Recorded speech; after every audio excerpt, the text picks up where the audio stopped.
السلام عليكم ورحمة الله وبركاته. الحمد لله رب العالمين والصلاة والسلام على رسوله الأمين. أما بعد. கண்ணியத்திற்குரிய பெரியவர்களே, சகோதர சகோதரிகளே, அல்லாஹ்வின் பெரும் கிருபையினால் இந்த வருட புனிதமிகு ரமலான் மாதத்தினை அடைந்து நம்மளால் இயன்ற இபாதத்துக்களையும் அமல்களையும் செய்து வருகிறோம். வல்ல அல்லாஹ் சுப்ஹானஹு வ தஆலா நம்முடைய முயற்சிகளை அங்கீகரித்து பூரணமான, நிறைவான, நிரப்பமான கூலிகளை நம் அனைவருக்கும் தந்து அருள் புரிவானாக என்கிற பிரார்த்தனையோடு, ரமலானுடைய நாட்களில் நாம் அனைவருக்கும் பின்னிருந்து ஊக்குவிக்கக்கூடிய அந்த விஷயங்கள் என்பது அவசியப்படுகிறது. இல்லை என்றால் மனிதனாகிய நாம் பலவீனர்கள் என்கின்ற அடிப்படையிலே சோர்ந்து போய்விடுவோம். அதனால் சோர்வு ஏற்படாமல், நம்மளுடைய ஆர்வத்தில் வீரியம் குறைந்து விடாமல், வேகத்தோடு இந்த ரமலான் மாதத்தினுடைய அதில் அல்லாஹ் சுப்ஹானஹு வ தஆலா நிரப்பமாக வைத்திருக்கக்கூடிய நன்மைகளை பெறுவதற்காக தொடர்ந்து இடைவிடாமல் இயங்கிக் கொண்டே இருக்க வேண்டும். அமல்களிலும் இபாதத்துகளிலும் பெரும் ஆர்வத்தோடு நாம் செயல்பட வேண்டும் என்கின்ற அடிப்படையிலே நம்மளுடைய சென்டர் மாஷா அல்லாஹ் ஃபேஸ்புக் வாயிலாக ஒவ்வொரு நாளும் 2 முறை மார்க்கத்தின் செய்திகளை நமக்கு ஞாபகமூட்டுகிற இந்த ஒரு பணியினை சில வருடங்களாகவே மாஷா அல்லாஹ் தொடர்ந்து செய்து வருகிறார்கள். அந்த வரிசையில் நான் எனக்கு ஒதுக்கப்பட்டிருக்கக்கூடிய அந்த நேரத்திலே ஃபேஸ்புக் வாயிலாக அமலுன் யசீர் அஜ்ருன் கபீர், இலகுவான எளிமையான அமல்களும் நிரப்பமான பெரிய நன்மைகளும் என்கின்ற தலைப்பிலே சில செய்திகளை இன்ஷா அல்லாஹ் நானும் உங்களோடு பகிர்ந்து கொள்ள இருக்கின்றேன். அன்பார்ந்தவர்களே, ரமலான் மாதத்தை பொறுத்த மட்டிலே இதற்குண்டான ஏராளமான தாற்பயங்கள் நமக்கு சொல்லப்பட்டிருக்கும். அதில் மிக பிரதானமானது, மிக முக்கியமானது எதுவென்றால், நன்மைகள் கூட வேண்டும், தீமைகள் குறைய வேண்டும். இது ரெண்டுமே நாம் கவனம் செலுத்தணும். நன்மை மாத்திரம் செஞ்சா போதும் என்பதோடு சுருங்கிவிடக்கூடாது, தீமைகளையும் குறைக்க வேண்டும். அல்ல செய்துட்டு வந்த நன்மை போதும் என்று நன்மைகளை நாம் கூட்டாமலும் இருந்து விடக்கூடாது. ஏனென்றால் ரமலான் மாதம் என்பது மற்ற மாதங்களை காட்டிலும் வேறுபட்டிருக்க வேண்டும். எதில்? நன்மைகள் அதிகமாக வெளிப்படுவதிலே, நற்கர்மங்கள் அதிகமாக செய்வதிலே, தீமைகள் பாவங்கள் வெகுவாக குறைத்துக் கொள்வதிலே. ஏனென்றால் அல்லாஹ்வின் தூதர் ஸல்லல்லாஹு அலைஹி வஸல்லம் அவர்கள் கூறினார்கள், ஒவ்வொரு நாளும் ரமலானுடைய மாதத்திலே ஒவ்வொரு நாளும் யுனாதி முனாதி, அழைக்கக்கூடியவர் அழைப்பார், வானவர் அழைப்பார். அழைத்தவர் சொல்லக்கூடிய வார்த்தை என்ன தெரியுமா?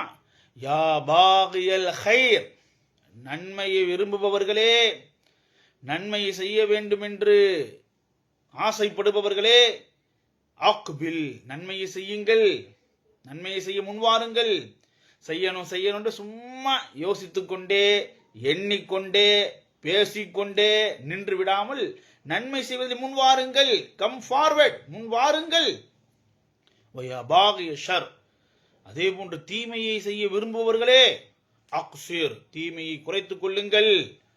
தீமையை வெகுவாகவே இந்த ரமலானுடைய மாதத்தில் இல்லாத அளவிற்கு நீங்கள் குறைத்துக் கொள்ளுங்கள் என்று அழைக்கக்கூடிய அழைப்பாளர் வானவர் அழைத்து சொல்லுவார் என்று அல்லாஹ்வின் தூதர் ஸல்லல்லாஹு அலைஹி சொல்லி காமித்திருக்கிறார்கள். ஆக அந்த அடிப்படையில் அன்பு சகோதரர்களே, சகோதரிகளே, ஒவ்வொரு நாளும் ஏராளமான இபாத்துக்களிலே, ஏராளமான அமல்களிலே நாம் கவனம் செலுத்த கடைபட்டிருக்கிறோம். நாம தான் நோன்பு நோக்கிறோமே, நாம தான் இரவு தொழுகை தொழுகிறோமே, இதுவெல்லாம் போதாதா? நாம் தான் குர்ஆன் ஓதுகிறோமே, இவைகளையும் செய்து வர வேண்டும். ஆனால் இவைகளோடு இபாத்துக்கள் சுருங்கி விடுவதில்லையே. இவைகளோடு இபாத்துக்கள் அமல்கள் நம்மளால் மட்டுப்படுத்தி விட முடியாதல்லவா? இஸ்லாத்திலே நன்மைகளை நாம் பெறுவதற்காக எவ்வளவு எவ்வளவு வழிகளை, வாய்ப்புகளை இந்த மார்க்கம் நமக்கு தந்திருக்கிறது. அந்த வாய்ப்புகளை எல்லாம் நாம் பயன்படுத்த வேண்டுமா இல்லையா? அந்த வாய்ப்புகளை எல்லாம் நாம் கடைபிடித்து நன்மைகளை பெற வேண்டுமா இல்லையா? அதனால் இன்ஷா அல்லாஹ் நாம் நன்மைகளை பெறுவதற்கான ஏராளமான வழிகள் இருக்கிறது. ஆனால் அந்த வழிகள் எல்லாம் ரொம்ப கரடுமுரடான வழியோ, வெகு தூரமான வழியோ, பாரதூரமான வழியோ கிடையாது. இலகுவான எளிமையான வழிகள். அப்படியான வழிகளில் தான் சிலது இன்ஷா அல்லாஹ் நான் உங்களுக்கு ஞாபகப்படுத்தலாம் என்று இருக்கிறேன். அதில் ஒன்று தான் அல்லாஹ்வின் தூதர் ஸல்லல்லாஹு அலைஹி வஸல்லம் அவர்கள் கூறினார்கள். என்ன கூறினார்கள்? அதாவது நாம் அனைவருக்குமே தெரிந்த, முஸ்லீமாக இருக்கக்கூடிய எவருக்கும் இந்த தெரியாமல் இருக்க வாய்ப்பே இல்லை என்று சொல்லக்கூடிய அளவிற்கு அனைவருக்கும் பரிச்சயமானது என்னது? கலிமா, லா இலாஹ இல்லல்லாஹ் என்கிற கலிமா.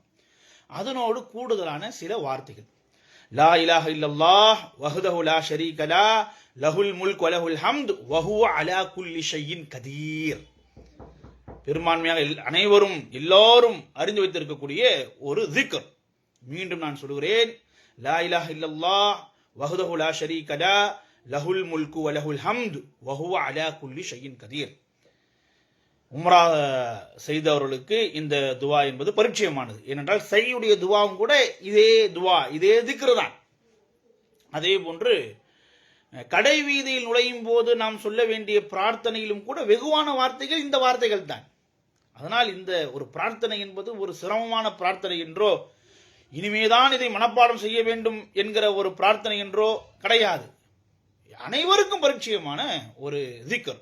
திரும்பவும் சொல்கிறேன், லா இலாஹ இல்லல்லாஹ் வஹ்தஹு லா ஷரீக லஹ் லஹுல் முல்க் வ லஹுல் ஹம்து வ ஹுவ அலா குல்லி ஷைஇன் கதீர் என்கிற இந்த திக்ரை எவர் ஒருவர் நாளொன்று மியத்தை மர்ரா ஃபீ யௌமின், நாளென்று 200 முறை சொல்லுவாரோ, நபிகள் நாயகம் சொல்லி காண்பிக்கிறாங்க, நாளென்று 200 முறை சொல்லுவாரோ, அதனுடைய வெகுமதி என்ன தெரியுமா? அதற்குண்டான நன்மை என்ன தெரியுமா? அதாவது நம்மளுடைய வழமையான வார்த்தையில் சொல்வதாக இருந்தால், எவர் ஒருவரும் அவரை நன்மையில் ஈடாக முடியாது என்கின்ற அளவிற்கு அவர் நன்மையில் உயர்ந்து விடுவார். No one can't beat him என்பதை போல, எவர் ஒருவரும் எந்த ஒருவரும் இவரை இந்த திக்கரை நாளொன்று 200 முறை சொன்னவரை நன்மையில் ஈடாக மாட்டார், அவருக்கு யாரும் நிகராக முடியாது, அந்த அளவுக்கு அவர் நன்மையிலே உயர்ந்து விடுவார் என்று அல்லாஹ்வின் தூதர் ஸல்லல்லாஹு அலைஹி சொல்லி காண்பிக்கிறாங்க. மாஷா அல்லாஹ். இந்த உலகத்திலேயே உச்சபட்சமான நன்மையை செய்ய வேண்டும் என்று ஆசைப்படக்கூடிய ஒருத்தர் இருப்பார் என்றால், அதற்கு நான் என்ன செய்வது என்றால், இலகுவான வழி, எளிமையான வழி. 200 முறை இந்த திக்ரை சொல்லணும். லா இலாஹ இல்லல்லாஹ் வஹ்தஹு லா ஷரீக லஹ் லஹுல் முல்க் வ லஹுல் ஹம்து வ ஹுவ அலா குல்லி ஷைஇன் கதீர். இதை நாம மாஷா அல்லாஹ் 200 முறைன்னு சொல்வது தான் வியப்பாக இருக்கும். ஆனா சொல்லி நாம பழகிட்டோம் என்றால் வல்லல்லாஹ் சுப்ஹானஹு வ தஆலா நமக்கு லேசாக்கி கொடுத்துருவோம். ஒரு 10 நிமிஷம் உட்கார்ந்தோம்னா சொல்லிடலாம். மாஷா அல்லாஹ். அந்த திக்ர்களுக்கு அதனுடைய நன்மைகளை சொன்னா, பேசுறா, சொல்லிக்கொண்டே போகணும். ஏங்க, திக்ரு செய்வதன் மூலமாக நாம நல்ல வார்த்தைகளை சொல்றோம், அல்லாஹ்வின் புறத்தில் நன்மைகளை பெறுகிறோம். இன்னொன்று, தேவையில்லாத வார்த்தைகளை பேசாம இருக்கிறோம், தேவையில்லாத விஷயத்துல நாம் ஈடுபடாம இருக்கிறோம். அப்ப 2 வகையில் பார்த்தால், 2 வழியிலே நாம் பார்க்கிற பொழுது மிகப்பெரிய ஒரு நன்மைக்குண்டான ஒரு பாதையாக, வழியாக இந்த திக்ரு இருக்கிறது. அதனால் அன்பு சகோதரர்களே, சகோதரிகளே, இந்த ஒரு திக்ரை நான் இத்தனை நேரம் உங்களுக்கு திரும்ப திரும்ப சொன்ன லா இலாஹ இல்லல்லாஹ் வஹ்தஹு லா ஷரீக லஹ் லஹுல் முல்க் வ லஹுல் ஹம்து வ ஹுவ அலா குல்லி ஷைஇன் கதீர் என்கிற இந்த திக்ரை நாளொன்று 200 முறை செல்வதற்கு நாம் தலைப்பட வேண்டும், முன்வர வேண்டும். இது பாரதூரமான விஷயம் எல்லாம் கிடையாது. எவ்வளவு நேரங்களை நாம் சர்வசாதாரணமாக இணையதளங்களில் கழித்துக் கொண்டிருக்கிறோம், சோசியல் மீடியாக்களிலே செலவிட்டுக் கொண்டிருக்கிறோம். அரசியல் செய்திகளை பார்ப்பதற்காக, இன்னபிற செய்திகளை பார்ப்பதற்காக ஒரு வீடியோவை நாம் ஓட விட்டோம் என்றால் அது நம்மளுடைய நேரத்தில் இருந்து பல மணி துளிகளை தின்று விடுகிறது. ஒரு 10 நிமிஷத்தை நம்ம இந்த திக்ருக்காக ஒதுக்க முடியாதா? சாதாரண நன்மைக்குண்டான ஒரு திக்ரா? அன்றைய நாள் நீங்க தான் இந்த திக்ரை சொன்னவர் தான் உச்சபட்ச நன்மையை பெற்றவராவார். ரசூலுல்லாஹ் சொல்றாங்க, அதற்கு மேலாக சிறப்புக்குரிய ஒரு அமலை ஒருத்தர் செய்திருந்தாலே ஒழிய இவருக்கு ஈடாக யாரும் வர முடியாது. அவருக்கு முந்திய பிந்திய எவரும் இவருக்கு ஈடாக வர முடியாது. சுப்ஹானல்லாஹ். அல்லாஹ் நம்ம தௌஃபீக் செய்யணும். இந்த திக்ரை நம்முடைய வாழ்விலே சொல்வதற்கு வல்லல்லாஹ் சுப்ஹானஹு வ தஆலா நமக்கு தௌஃபீக் செய்யணும். அதனால் ஒரு நாளொன்று பெரும் நன்மைகளை கொள்ளையடிக்க வேண்டும் என்று ஆசைப்படுபவர்களுக்கு, அறுவடை செய்ய வேண்டும் என்று ஆசைப்படுபவர்களுக்கு ஒரு இலகுவான, ஒரு எளிமையான ஒரு வழிதான் இந்த திக்ரை சொல்லுவது. அதனால் குறிப்பாக பெண்கள், மாஷா அல்லாஹ், உங்களுக்கு வாய்ப்பு இருக்கிறது, உங்களுக்கு நிறைய வாய்ப்புகள் இருக்கிறது, மாஷா அல்லாஹ். அதனால் ஆண்களுக்கு இல்லை என்றெல்லாம் நான் சொல்ல வரவில்லை, ஆண்களுக்கும் இருக்கிறது. மனம் இருந்தால் மார்க்கம் உண்டு என்கிற அந்த வாசகம், அந்த வார்த்தை எவ்வளவு பொருந்தி போகிறது. உண்மையிலேயே நீங்கள் ஒரு டிராவல் போறீங்க, ஒரு 10 நிமிஷம் ஒரு டிராவல் பண்றீங்க, ஒரு 1/4 மணி நேரம் ஒரு டிராவல் பண்றீங்க, இந்த திக்கரை நீங்க சொல்லிடலாம்னு நினைச்சா சொல்லிவிட முடியும். ஒரு 10 நிமிஷம் நீங்க உட்கார்ந்து இந்த திக்கரை சொல்லணும்னு நினைச்சீங்கன்னா சொல்லிவிட முடியும். பெண்களான ஆண்களாக யாரா இருந்தாலும் இது அழகாக எளிமையாக சொல்லிவிட முடியும். அதனால் இன்ஷா அல்லாஹ் இந்த திக்கரை நாம் செய்து, இந்த திக்கரை நாம் சொல்லி, இந்த திக்கரை நாம் வளமைப்படுத்த வேண்டும், நம்முடைய வாழ்வில் வளமைப்படுத்த வேண்டும். சரிங்களா? என்ற போதிலும் ஒரு எளிமையான ஒரு ஆலோசனையை நம்ம இமாம் நவவி ரஹிமஹுல்லாஹ் அவர்கள் சொல்றாங்க. இமாம் நவவி பரிச்சயமான ஒரு பேரறிஞர், அல் அர்பஊன் நபவியா என்கிற கிதாபின் சொந்தக்காரர். இன்னும் அவரை நெருங்கி அறிவதற்காக ஒரு உதாரணத்தை சொல்ல வேண்டும் என்றால், ரியாதுஸ் சாலிஹீன் என்கிற மகத்தான தொகுப்பினுடைய நூலாசிரியர் அவர்கள் சொல்லி காண்பிக்கிறார்கள், ஒரு அமலை குறித்து உங்களுக்கு சொல்லப்பட்டால், இப்படியாக ஒரு அமல் ஹதீஸில் சொல்லப்பட்டிருக்கிறது, அல்லாஹ்வின் தூதர் ஸல்லல்லாஹு அலைஹி சொல்லியிருக்கிறாங்க, அல்லாஹ்வின் தூதர் ஸல்லல்லாஹு அலைஹி செய்தி காமிச்சிருக்கிறாங்க, அல்லது குர்ஆனிலே சொல்லப்பட்டிருக்கிறது என்று ஒரு அமல் உங்களுக்கு நன்மைக்குண்டான ஒரு வாய்ப்பாக வழியாக சொல்லப்பட்டதென்றால், எடுத்த எடுப்பிலே வியப்பாக அதை எண்ணி ஒதுங்கிவிட வேண்டாம், வியப்பாக கருதி விலகிவிட வேண்டாம். Come forward. ஒவ்வொரு நாளும் ரமலானிலே வானவர்கள் சொல்வதை போல கம் ஃபார்வர்ட், அக்பில், முன்னாடி வாங்க, ஒரு வாட்டி செய்ய முயற்சி பண்ணி பாருங்க. குறைந்தபட்சம் ஒரு முறையேனும் நீங்கள் செய்து விடுங்கள். ஏன் எதற்காக? ஏனென்றால் அந்த திக்ரை, அந்த அமலை செய்தோர்கள் என்கிற அந்த பட்டியலில் குறைந்தபட்சம் நம்மளுடைய பெயரும் இடம்பெறும் அல்லவா? நம்மளுடைய பெயர் இடம்பெறாமல் போகாதல்லவா? அதற்காக குறைந்தபட்சம் ஒரு முறையேனும் அதை நீங்கள் செய்து விடுங்கள். செய்துவிட்டால் உலகத்திலே யாரெல்லாம் திக்ரை நாள் ஒன்று 200 முறை சொன்னவர்கள் என்கிற ஒரு பட்டியல் எடுக்கப்பட்டால் நம்மளுடைய பெயர் விடப்படாது. ஏன்?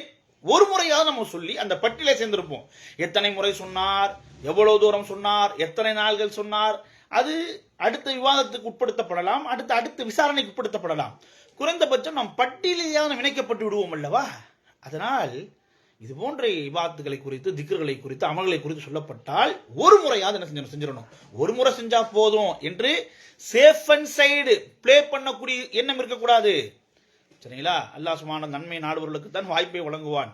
நாம அல்லாஹ்கிட்ட விளையாட்டு காட்ட முடியாது. அல்லாஹ் நம்மகிட்ட விளையாட்டு காமிச்சா நாம தாங்க முடியாது. மாதல்ல, அல்லாஹ் பாதுகாக்கட்டும். நாம் முயற்சி செய்யணும், ஆர்வம் பண்ணணும். குறைஞ்சபட்சம் ஒரு முறையாவது அதை நாம் செய்து அந்த பட்டியலில் நாம் இடமிடுவதற்கு என்ன செய்யணும்? தலைப்பட வேண்டும். ஏனென்றால் அன்பு சகோதரர்களே, சகோதரிகளே, அல்லாஹ் நமக்கு வாய்ப்பு கொடுத்திருக்கிறான்.